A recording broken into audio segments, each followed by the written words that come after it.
ครับวันนี้ได้มาติดตามสำหรับผู้ใช้ผลิตภัณฑ์เสริมอาหารแฮปปี้วันครับผมคุณแม่ซื้ออย่างเนาะครับชื่อสังวาสวงอ้วนนะคุณ ครับอยู่บ้านใดนะครับบ้านอุมุ่ง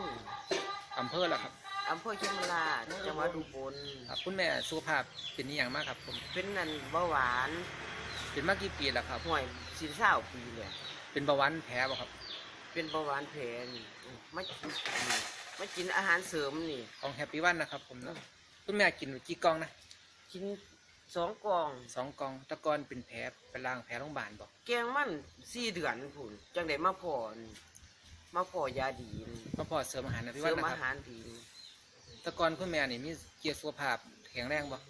บ่แข็งแรงปานใด มีอาการจังไดคุณแม่มีอาการเมื่อยอันย่ามอันตี 3นั่นครับผมไปกินอาหารเสริมนี่จังมีแห้งแข็งแรงบาดนี้ดีขึ้นนะบ่ครับดีขึ้นครับผมมั่นใจสำใดคุณแม่ มันใจ